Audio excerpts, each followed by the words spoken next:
Hi guys, it's Tal. Today I'm going to do a video about Scorpio and how the transformation part of Scorpio plays out in one's life. Hi, so we're going to talk about the evolution of a Scorpio, of the eighth zodiac sign of Scorpio, and the totems that kind of represent this sign. So typically we hear the scorpion is representative of the Scorpio. Some say it's an eagle. Some have the scorpion that transforms into the eagle. But I go by the scorpion, which then transforms into the eagle, which then transforms into the phoenix. There are other symbols that represent the Scorpio as well. So, for example, I think the otter is a Scorpio. Osiris in Egyptian mythology. Also, a spider represents a Scorpio. But for today's video, I want to focus on the three stages of a Scorpio, which is the scorpion, the eagle, and the phoenix, which is what I go by. Now, I like number 3. I do numerology as well, and there's generally 3 stages of one's life, 3 phases. So I personally go by the 3 of the scorpion, eagle, and phoenix. Now, if there wasn't a phoenix, it's actually quite interesting because the eagle, if you've ever Googled or learnt about the bald eagle, it gets to a certain age and the beak bends down, so it knocks it out.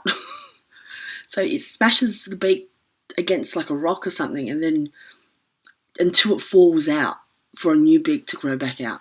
It's the weirdest thing, but apparently after they do that, they can live another 30 years. So for those who don't want to go by the phoenix, then the scorpion, eagle, and then the transformed eagle. So the phoenix, though, I'm going to make a disclaimer right off the bat that not all Scorpios go through the same journey as each other. They are a sign of transformation and growth. So I do believe that the fundamental thing of a Scorpio is change and growth, however deep or however intense or whatever that change or journey is, could vary between Scorpios, right? Now, the 3 stages that I like to talk about is generally from consciousness, which is like early childhood, up until about 28, or let's say early 30s. Second stage is from early 30s up to about 45, 55, and the phoenix being after the age of 55. Are the 3 phases in numerology.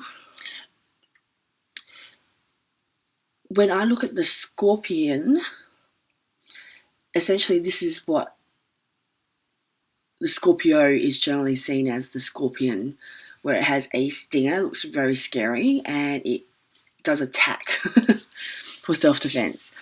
Now, the reason why I see the first stage as a scorpion is all the general traits that we normally look up when we look up Scorpio characteristics or Scorpio general traits or anything. If you just Google Scorpio and you read a general description of it, whatever they generally associate the scorpion with, they usually describe here. So this is where all the negative traits kind of come out. The grudges, the jealousy, the craziness, the rage moments, the manipulation, whatever it is, this is where they just generally describe. And I believe it's the younger Scorpio that is generally like this.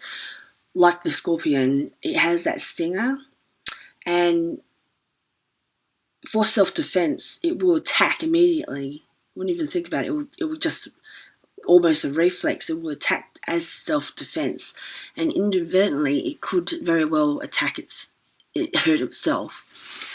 But when we look at Greek mythology and where the Scorpio symbol came from, or the Scorpio's constellation, from what I understand, Orion was a boastful god. He used to brag about how he could kill anything, and he said that he stated to the universe that he was going to kill all the creatures just because he can. And because of that, I think it was Athena and Zeus. No, it wasn't Zeus. It was Athena and Gaia sent a Scorpio, a giant Scorpio, to kill Orion, because it was getting too much. So the Scorpion then killed Orion, and Zeus put them both as constellations in the sky. So it's not to represent to not be too prideful. So essentially, the Scorpion was sent because he would have been killed, all creatures. He was going to kill everyone, right? So essentially, he only stung and killed Orion as a defensive nature. So they say that the brain of a child continues to develop up until the age of 28. I think the first stage for a Scorpio is very representative of collecting information, perfecting what they can do, their skills, acknowledging what their skills are when people compliment them, and working out what they believe is right and wrong, or what their morals and values are. I think a Scorpio, if you observe a young Scorpio, they usually look quite clueless because they don't understand, because their emotions don't match what they see, and they just kind of look and cry, especially young children. The older they get, it's not that they're clueless at all. It's because they don't understand what's happening, so they need information. They need that knowledge. They can't get that knowledge until they actually go through it. So I believe the first stage, up until the age of early 30s, this is very much essential to developing who their identity is, like who their personality is, who they want to be, who they think they want to be, essentially, and what they think is right and wrong. Because the Scorpio is so truthful, up until this age, I don't think... See, there's a very fine line between power and actualized person with morals and values. Very fine line, because a Scorpio may say something insensitive for a sense of power when they're younger, because they were only shown, bullying, whether it be by their parents or whatever. That power gives them a sense of control, and that sense of control gives them makes them feel a bit safe, because it's scarier when they're not, when it's unknown. So if they haven't evolved past the power hungry stage, then you've got someone that's will make brash decisions. They're more erratic. They're more of the typical traits of a Scorpio when you look it up, the negative ones that we talked about before. And it's not up until they figure themselves out completely. And like I said, the brain's still developing up until late 20s. If a Scorpio, because we know a Scorpio is born out of chaos, and it's been surviving since day one. So it's a very it's a very underrated process that happens, where they're evaluating the risks of things, right? So the thing is, they don't understand what they're experiencing until they go to the opposite. And for me personally, just to make this a bit more relatable, although I was a strong character and I quite perceived as quite a strong person with my own opinions, etc., I don't think I actually had an opinion up until, I would say, late 20s. I would give an opinion. I wouldn't be... The conviction wasn't there as opposed to the conviction I have after I was 28. I think I observed a lot of things. It was not to say that. I mean, obviously, I still came across as smart, etc. But I think I was a lot more friendlier. Oh, actually, I started off as a bully when I was in high school. When I turned about 19, I probably went more passive, to the opposite. So I was the friendly, quiet girl, and I observed a lot of things. I remember my friend, like in mid-20s, my friend was like to me, "Tay, you can say that person's ugly. If you think they're ugly, they're ugly." And I'm like, "Nah, they're not ugly." And they would think, and she would say to me, "Nah, that's a cop-out. Nah, they're obviously ugly. Just say they're ugly. Why would you say that they're not ugly? I'm like, I don't think that's very nice. And it depends how you see what ugly and pretty is.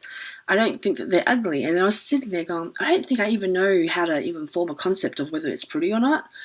Because I don't know if I've never thought about it, or I've never gone through an experience about it. I never really contemplated to see what ugly or not ugly is. Like it was just something that I couldn't really understand, and I didn't know how to judge people like that. And this is only a small thing, and no one knew about this. It was just me quietly alone thinking about it. But I would have, as I grew older, my morals and the things I believed to be right and wrong, like, got a bit more stronger. And that's because I think with the confirmation, the more information I get to confirm what I perhaps see as one or the other, I get more and more confirmations, and then it gets more locked in as my morals and values when I figure it out. For myself, I think it was one day I absolutely flipped on who, like, it was like I was always hesitant to put my 2 cents in until I understood that I had all the information. But how much information is all the information? Do you know what I mean? So I had to get to a point where I realised that there was no more information that I could get, no other perspective I could get. And then I'd still sometime would need a pass where that needs to be confirmed and not challenged. And if that's the case, then I would be more confident with verbalising it. Confident with even having that thought. Otherwise, it's all in my head and it's confirming, and I'm pattern recognising, and I'm doing all that. But then I don't think the conviction is completely there until, I've witnessed that, yeah, that's pretty spot on, if that makes sense. But like I said, now I know what I don't like, what I can understand what I'm doing now. I feel that it's not that I have enough information. I feel that I've got enough information up to the present point, because remember, the way that Scorpio understands is through experience, right? And then experience from going from one to the other, but we only always get to the present. We don't go to the future. So from past to future, right? But it's only past to present. So we can only understand things and the meaning of things up until this point when we reflect. So from past to present. We can only compare it to the present day, and we can only assume what it'll be in the future. And that's a way that we can alleviate the anxiety that we have. The present moment, why we're so anxious in the present moment, is because we haven't gone to the future yet. From the start of life to the end of life, to be able to understand the middle of life, right? That's a Scorpio, and this is why we have an underlying level of anxiety and fear that runs through us that we're always coping with. But like I said, Scorpios, you'd find my other videos, I talk about Scorpios not quite being jealous, but yeah, the younger ones, absolutely.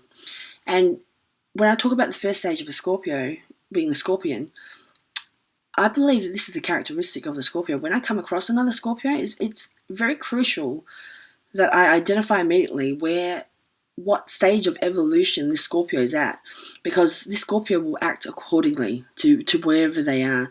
That's like a Scorpio falling in love, and people ask me about that. Again, depends on what stage of evolution. If they are still in the Scorpion stage and you get with them, you're screwed. It won't work. They'll walk away. Something will happen. It'll just be difficult. It's the chances are very low for a relationship to continue, because Scorpios need to experience the one and the other. And this is important. This is important for people to understand, and it's important for people that you come across as well, because Scorpios are very volatile when they're young. They're very it's unpredictable, and who knows how psycho they can be, because they very well can be, right? So this is the first stage of a Scorpio, and I believe that the next stage of a Scorpio, which is about 28 years old, this is where Saturn returns, and this is the first phase over. This is where the brain's no longer developing, and this gets a bit hard.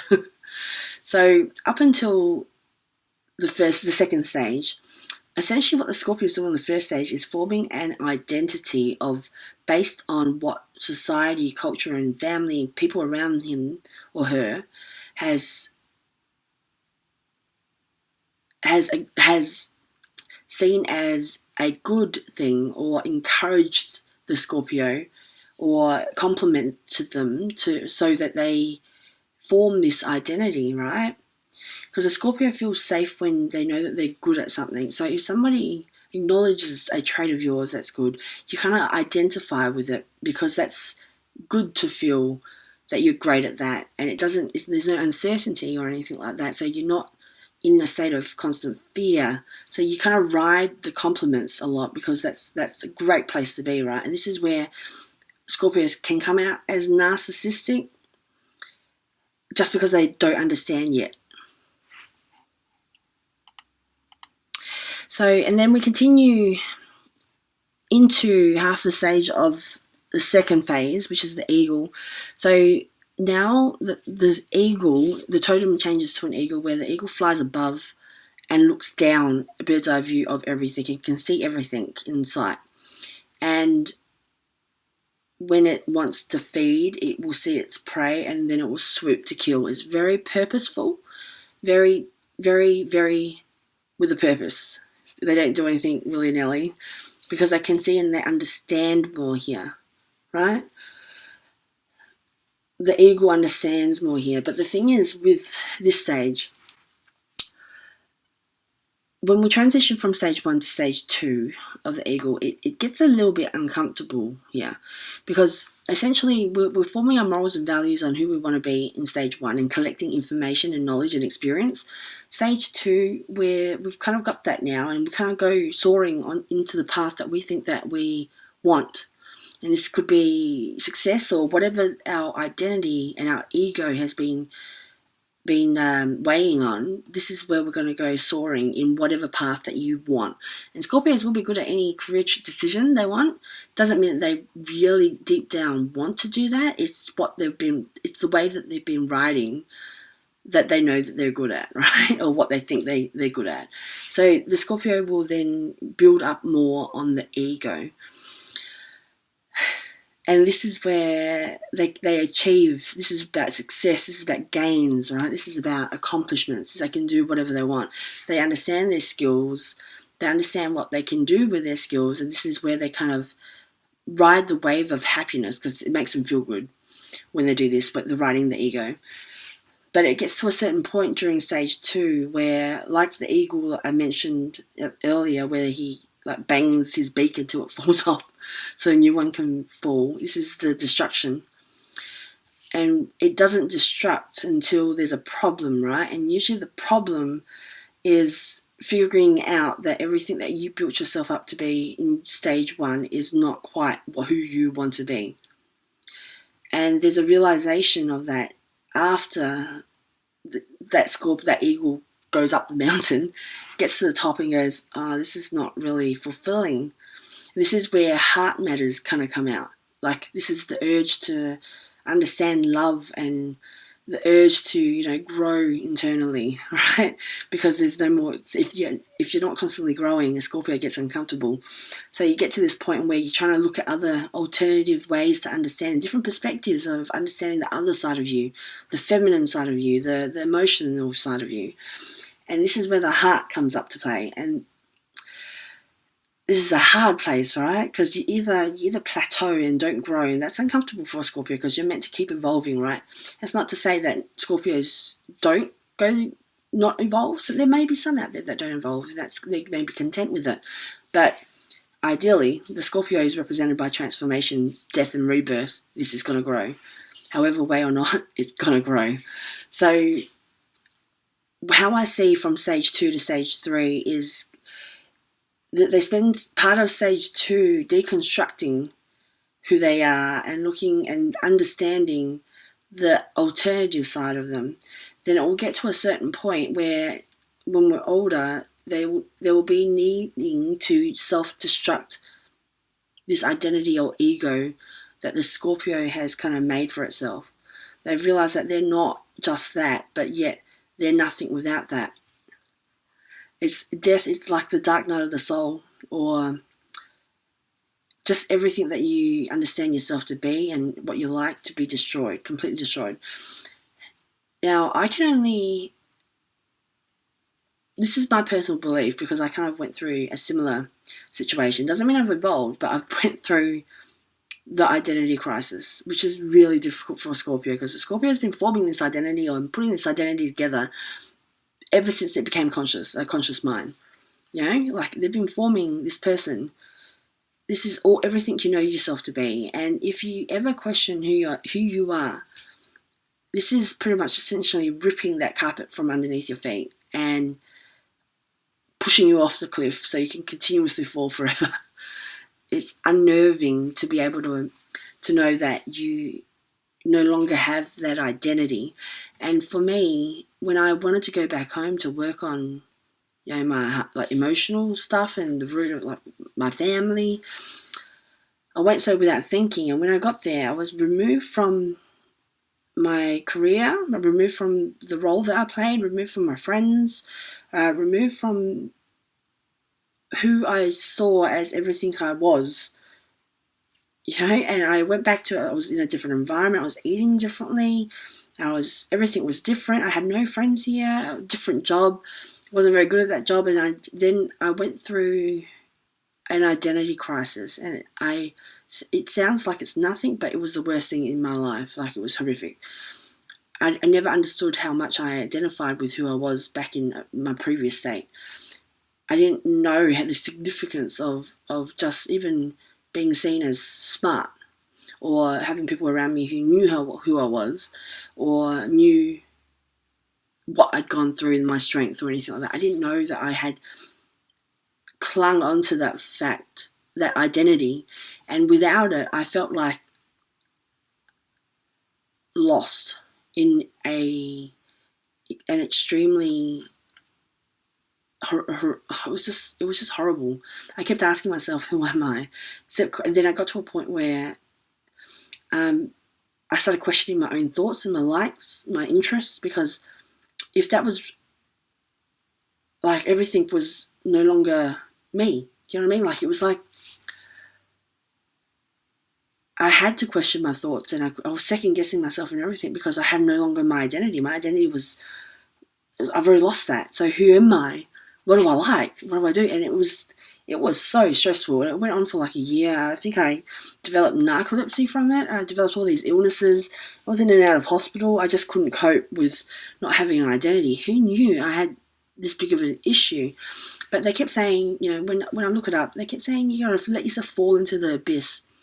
Who the hell likes to fall into the abyss? Because essentially the ego in the psyche is associated with reason as well. Knowing all the dark shit that I know, if I felt like, and this is a true story, I felt like if they want me to let go and just fall into the abyss of nothing, just let your ego die. And I said to myself, how do I do that? So if I let go, essentially I could be unleashing everything inside of me outwards. I'm concerned because what's inside me accepts everything dark, evil. You know, it's very, very lenient with a lot of things, you know? And if I unleash that, I don't know what it's going to do. I don't know what happens if, I become evil or like something crazy. I have because I won't have an ego to reason it out. Because I'm essentially releasing my shadow or my monster, my demons, my inner demons, like, outward. That's a freaking scary process, hey? And I was having dreams, weird dreams. Everything was just very strange. And I don't think I've really recovered from that. Like, I'm better now. Like, I'm not going through that existential crisis, but I don't think I've evolved as a phoenix or anything. I think that I'm still holding on to my ego, to be honest, at a certain level. And this is where I see the phoenix, because you've got to self-destruct. Because when we hear them say that from the depths of your own destruction you arise as a phoenix, what does that mean? It means to completely destroy everything you are destroy your ego and start over again. Essentially, like, it makes sense. The Scorpio is born from chaos, doesn't understand, goes along a path, and then it gets to a point where it has to go backwards and actually relearn shit, because you can't really understand the opposite and just be healed. You can't just be healed. You need to relearn new patterns. Like there are patterns in our brain that we need to relearn. You know what I mean? Understand what love and emotions is, and so learn to feel safe and stuff. And this is where I believe this is the Phoenix. And in order to, learn how to feel safe and stuff, it's going through a lot of struggles and hurdles and stuff to be able to do that. That's not an easy process. I've attempted, like NLP, neuro linguistic programming, and I've tried EMDR to see if I can relearn different patterns. And it's horrific. So essentially what it is making yourself relive whatever emotional trauma it was, trigger the emotion in you, and then snap you out of it with using bilateral eye movement, snap you out of it like instantly, and then try to rationalize it with you in the spot, like in the moment, so you can relearn that experience as something different. And it's you're trying to create new patterns, right, and override the old ones. So this needs to be consistently, like constantly done again and again and again until it becomes a pattern. So essentially it's torture. Like I did 2 sessions and I was in hysterics each time, and it was emotionally, mentally and physically exhausting to have to relive that kind of trauma again and again and again willingly. It's a very tiring process. It's not an easy process, so that's why I can see that there's some eagles, some Scorpios that kind of stay as the eagle process, and some might bounce from Scorpion back and forth to an eagle. I don't think all of us, not all Scorpios can, rise as a phoenix. Essentially that's like being enlightened, right? We don't see everyone out there being enlightened. It's not an easy process. Otherwise we'd be like a Dalai Lama. We'll be like a monk somewhere, or like a philosopher somewhere, or doing something like yoga, meditating somewhere. It's one of the biggest challenges that we have in our life, right? And we can essentially just work towards that. But I hope this gave you guys a bit of information on what it means, this transformation of a Scorpio, or the evolution of a Scorpio. So stage 1 Scorpion, the younger, trying to figure themselves out, trying to understand more information, trying to figure out what's right and wrong, developing who they are in terms of their values and morals. Eagle is the striving for success, and then heart matters, so figuring things out on who you are, like digging up your inner child, and until you destroy everything that you have built yourself to be in this world. So even saying that is unnerving. Everything you are to be, that's safety. Imagine removing a little bit, imagine destroying it completely. That is horrifying. But that's the life of a Scorpio. So, and then the Phoenix, where, the Phoenix. It's interesting when I think about the Phoenix, though, because the Phoenix in my culture is the feminine of the creator. It's interesting, right? Because if you go from Scorpion up into the Phoenix, there's a story, a folklore story in Vietnamese, where there was a dragon and a phoenix who mated, had 100 kids, and that was creating people. The Phoenix was the feminine part of the two. And this is where the Scorpio kind of sits after, or the end, the Phoenix being the feminine, right? And when I talk about creation, because it was a creation story, I think about spiders. And spiders, for me, I've got arachnophobia, and it became illogical. It turned from a fear into a illogical phobia when I was in my 20s, and I didn't realise that it was essentially, psychologically speaking, that it was representative of my insecurities. but now I kind of see that when I see a spider, it's telling me to create. That it's reminding me that I am a creator. We create our own realities, and it's funny how I was like horrified of them because it kind of makes sense. It really does. Like I'm scared of part of myself, but it is a huge reminder for me to do some creation and to get some control back into my life. But oh god, I hate spiders. They're so scary. They're so terrifying. But